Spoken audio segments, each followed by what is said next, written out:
नमस्कार साथियों, T4 teacher के YouTube चैनल पर आप सभी का हार्दिक स्वागत है। आज के इस वीडियो में हम सामान्य हिंदी जो कि शिक्षक भर्ती परीक्षा 2024, इस वीडियो में हम सामान्य हिंदी के 15 महत्वपूर्ण परीक्षा में आए हुए सिलेक्टेड प्रश्नों को हल कर रहे हैं और आज का यह वीडियो नंबर हमारा 24वां है।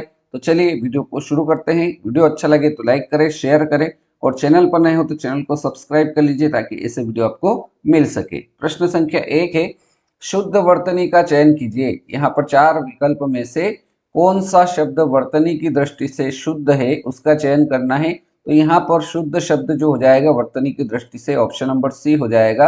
अन्वेषण ये शुद्ध शब्द है वर्तनी की दृष्टि से। शेष तीनों विकल्प जो है वर्तनी की दृष्टि से अशुद्ध शब्द है। तो correct answer option number C हो जाएगा। अगला प्रश्न, प्रश्न संख्या 2। प्रश्न संख्या 2 दे रखा है, चिरायु शब्द में प्रयुक्त उपसर्ग है। चिरायु शब्द में हमें उपसर्ग बताना है। तो चिरायु शब्द का हम विच्छेद करेंगे तो ये हो जाएगा चीर धन आयु। चीर धन आयु बराबर चिरायु। तो यहाँ पर उपसर्ग बताना है तो इसमें उपसर्ग क्या हो जाएगा, चीर हो जाएगा।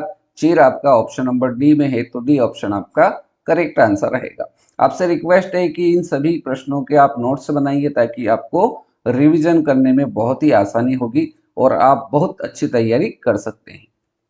चलिए आगे बढ़ते हैं। प्रश्न संख्या 3, नील गगन सा शांत हृदय था रो रहा, पंक्ति में कौन सा अलंकार है।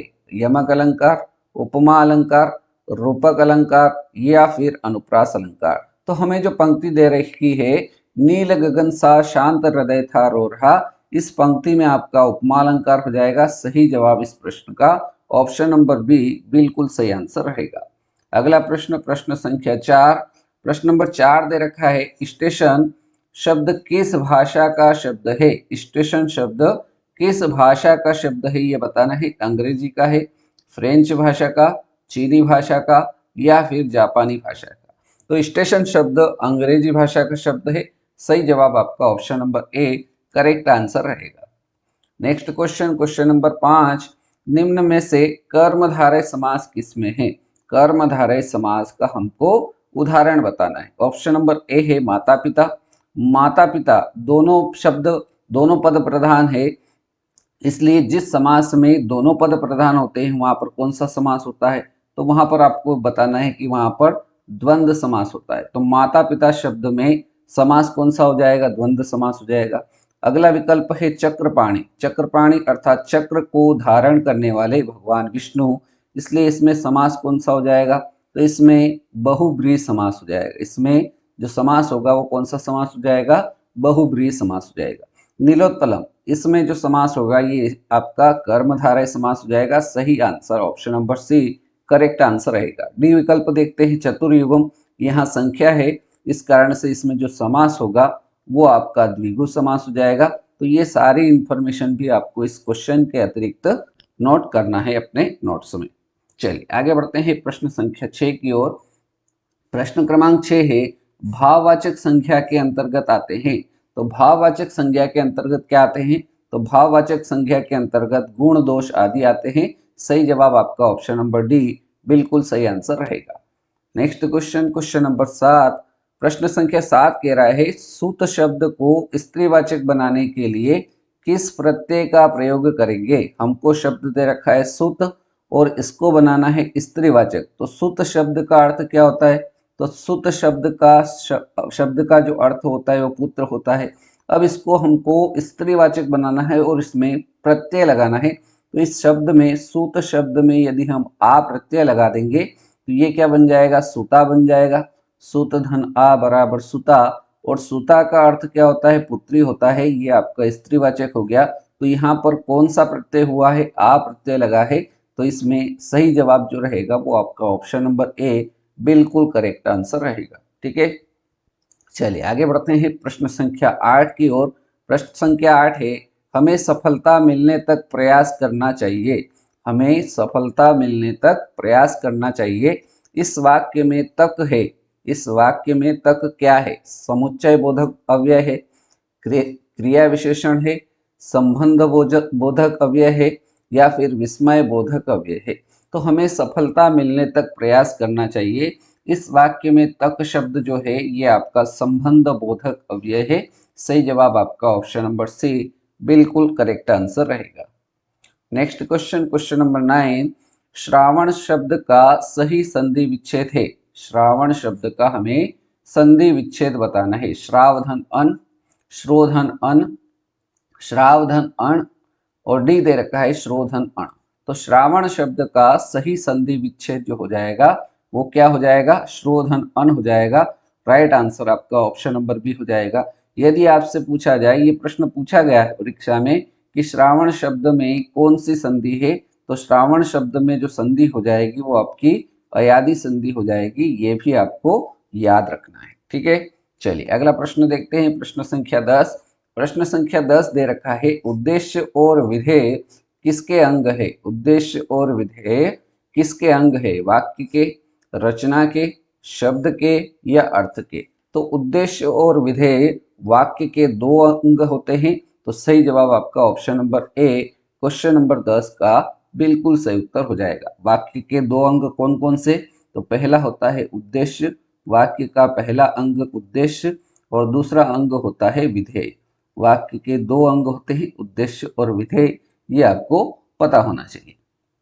प्रश्न संख्या 11, चरित्र चित्रण के रचनाकार है। चरित्र चित्रण के रचनाकार कौन है, ये हमसे प्रश्न कह रहा है। हजारी प्रसाद है, बी ऑप्शन है जयशंकर प्रसाद, सी है सुमित्रानंदन पंत, डी है महावीर प्रसाद। तो चरित्र चित्रण के रचनाकार महावीर प्रसाद है। सही जवाब आपका ऑप्शन नंबर डी, प्रश्न संख्या 11 का राइट आंसर रहेगा। प्रश्न संख्या 12, प्रश्न नंबर 12 है, इच्छा का समानार्थी शब्द है। इच्छा का समानार्थी शब्द क्या हो जाएगा, आकांक्षा, ये इच्छा का समानार्थी शब्द है। मनोरथ, ये भी इच्छा का समानार्थी शब्द है। कामना, ये भी इच्छा शब्द का समानार्थी शब्द है। इसलिए इस प्रश्न का राइट आंसर उपरोक्त सभी ऑप्शन नंबर डी हमारा करेक्ट आंसर रहेगा। प्रश्न संख्या 13, प्रश्न क्रमांक 13 है, निम्नलिखित मुहावरों में शीघ्र नष्ट हो जाने का आशय किस मुहावरे से है। शीघ्र नष्ट हो जाने का आशय किस मुहावरे से है, ये हमको बताना है। अंग अंग ढीला होना, बी है ओस का मोती होना, सी है पका आम होना, डी है इनमें से कोई नहीं। तो शीघ्र नष्ट हो जाने का आशय मुहावरा किससे है, ओस का मोती होना, ये आपका राइट आंसर रहेगा। ऑप्शन नंबर बी, प्रश्न संख्या 13 का करेक्ट जवाब रहेगा। चलिए आगे बढ़ते हैं प्रश्न संख्या 14 की ओर। राम अपनी परीक्षा के लिए कड़ी मेहनत करता है। जिस प्रकार से आप अपना सिलेक्शन पाने के लिए कड़ी मेहनत कर रहे हैं, उसी प्रकार से यहाँ वाक्य में दे रखा है, राम अपनी परीक्षा के लिए कड़ी मेहनत करता है। इस वाक्य में कौन सा कारक है, तो यहाँ पर देखिए, राम अपनी परीक्षा के लिए कड़ी मेहनत करता है, तो के लिए कहाँ आता है, कर्ता कारक में आता है, कर्म में आता है, संप्रदान में आता है या फिर करण कारक में आता है। तो देखिए, कर्ता ने कर्म को करण से संप्रदान के लिए, तो संप्रदान कारक इसका सही जवाब हो जाएगा। Right answer option number C बिल्कुल सही जवाब रहेगा। और अब बारी है आज के इस वीडियो के अंतिम प्रश्न, प्रश्न संख्या 15, निम्न में से कौन सा पुल्लिंग शब्द है। यहाँ पर 4 विकल्प में से हमें पुल्लिंग शब्द कौन सा दे रखा है ये बताना है। सुंदरता होती है, इसलिए ये शब्द कैसा हो जाएगा, ये आपका स्त्रीलिंग शब्द हो जाएगा। मूर्खता होती है, ये आपका स्त्रीलिंग शब्द हो जाएगा। निंदा की जाती है, ये आपका स्त्रीलिंग शब्द हो जाएगा। और कपट होता है, इसलिए ये शब्द कौन सा शब्द हो जाएगा, पुल्लिंग शब्द हो जाएगा। और हमसे पुल्लिंग शब्द बताने का बोला था, तो ऑप्शन नंबर सी, प्रश्न संख्या 15 का राइट आंसर हो जाएगा। ठीक है, तो इस प्रकार से आज के इस वीडियो में हमने शिक्षक भर्ती हिंदी विषय के हम प्रतिदिन सुबह 9 बजे क्या करते हैं, 15 महत्वपूर्ण प्रश्नों को हल करते हैं। इसी प्रकार से हम गणित प्रैक्टिस क्लास, जिसमें शाम को 7 बजे हमारी क्लास होती है, जिसमें हम गणित के 11 महत्वपूर्ण प्रश्नों को, महत्वपूर्ण सवालों को प्रतिदिन हल करते हैं। और ये दोनों वीडियो आप हमारे चैनल पर प्राप्त करना चाहते हैं तो आप चैनल को सब्सक्राइब कर लीजिए और सामने बेल आइकॉन है उसको भी प्रेस कर लीजिए ताकि उसका नोटिफिकेशन आपको मिल सके।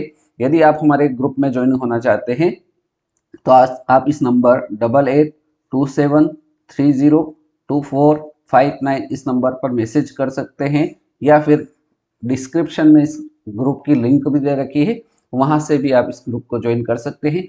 अगर यदि आप शिक्षक भर्ती की तैयारी करना चाहते हैं तो हमारे चैनल पर पर्यावरण अध्ययन के भी वीडियो आने वाले हैं।